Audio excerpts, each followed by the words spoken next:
कभी ऐसा महसूस हुआ है कि कोई अदृश्य शक्ति है जो आगे बढ़ने से रोक रही है? चलिए, आज हम डॉन मिगुएल रुइस की किताब द 4 एग्रीमेंट्स से मिली प्राचीन टॉलटेक बुद्धिमत्ता के जरिए उसी शक्ति को समझते हैं और जानते हैं कि उससे आजाद कैसे हुआ जाए।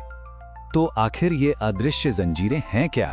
किताब इसकी शुरुआत एक बहुत ही गहरे रूपक से करती है, एक आईने का रूपक। जरा सोचिए, अगर हमारे सामने एक ऐसा आईना हो जो चेहरा नहीं बल्कि वो सारे विश्वास दिखाए जो बचपन से आज तक हमने अपने बारे में सच मान लिए हैं।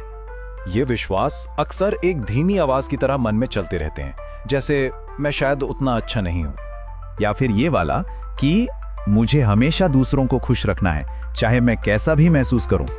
और सबसे खतरनाक, अगर मैंने कोशिश की तो मैं फेल हो जाऊंगा। यही वो खामोश सौदे हैं जिन्हें किताब में अग्रीमेंट्स कहा गया है, जो हमारी खुशी छीन लेते हैं। मतलब किताब हमें समझाती है कि ज्यादातर दुख बाहर की दुनिया से नहीं बल्कि इन अंदरूनी समझौतों से आता है जो हमने अनजाने में खुद से ही कर लिए हैं। लेकिन अच्छी खबर यह है कि इन पुराने टूटे हुए समझौतों को तोड़ा जा सकता है और उनकी जगह 4 नए शक्तिशाली समझौते बनाए जा सकते हैं जो हमें आजादी की ओर ले जाते हैं। तो चलिए पहले नए समझौते की तरफ बढ़ते हैं, और ये हमारे शब्दों की जबरदस्त ताकत के बारे में है। इसका मतलब है अपने शब्दों को पूरी ईमानदारी से इस्तेमाल करना, क्योंकि शब्द सिर्फ आवाज नहीं है, वो एक तरह की ऊर्जा है। वो या तो जहर बन सकते हैं या फिर दवा। देखिए, ये स्लाइड कितनी साफ साफ दिखाती है। हम अपने शब्दों से गॉसिप और शिकायत का जहर फैला सकते हैं या फिर ईमानदारी और दयालुता के बीज बो सकते हैं। चुनाव हमेशा हमारा होता है। कहने का मतलब सिर्फ इतना है कि हमारे शब्द ही हमारी दुनिया बनाते हैं, इसलिए उन्हें बहुत सोच समझकर किसी कीमती चीज की तरह इस्तेमाल करना चाहिए। अब आते हैं दूसरे समझौते पर, और ये सचमुच क्रांतिकारी है। ये हमें इमोशनल फ्रीडम की चाबी देता है। इसका सीधा सा मतलब पता है क्या है? कि कुछ भी व्यक्तिगत रूप से ना ले।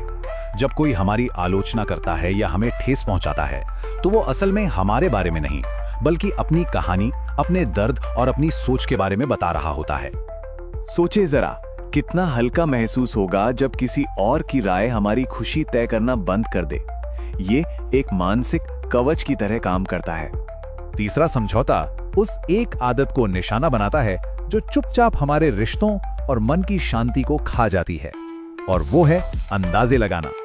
तो किसी के बर्ताव का मतलब निकालने या मन में कहानियां बनाने के बजाय किताब एक बहुत ही सिंपल रास्ता बताती है। अगर समझ नहीं आ रहा तो पूछ लो, अगर कोई शक है तो बात कर लो, क्योंकि जिंदगी के ज्यादातर ड्रामाज उन बातों से पैदा होते हैं जो कभी कही ही नहीं गई।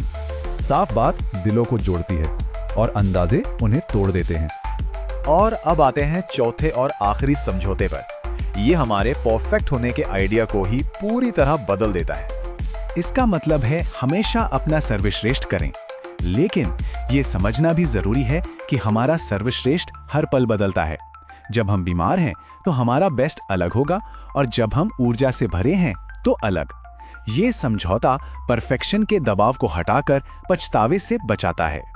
तो फोकस इस बात से हट जाता है कि कितना किया, और इस बात पर आ जाता है कि मैंने उस पल में अपनी पूरी क्षमता से काम किया। ये परफेक्शन से प्रेजेंस की तरफ एक बहुत बड़ा और सुकून देने वाला बदलाव है। तो क्या होता है जब इन चारों समझौतों को एक साथ अमल में लाया जाता है? जब ये चारों समझौते जिंदगी का हिस्सा बन जाते हैं तो ये सिर्फ मोटिवेशन नहीं रहता, ये है आजादी। खुद की आलोचना, बेवजह के अपराध बोध और डर से आजादी। तो एक बात याद रखनी है, ये एक बार पढ़कर भूल जाने वाली चीज नहीं बल्कि रोज की प्रैक्टिस है। एक एक समझौते से शुरू करें, क्योंकि असली आजादी बाहरी दुनिया में नहीं बल्कि हमारे अंदर के इन समझौतों को तोड़ने में है, और इसका नतीजा अपने सच्चे स्वरूप में जीना। तो सवाल ये नहीं है कि क्या ये मुमकिन है, असली सवाल तो ये है कि वो कौन सा पहला अदृश्य समझौता है जिसे आज तोड़ा जाएगा।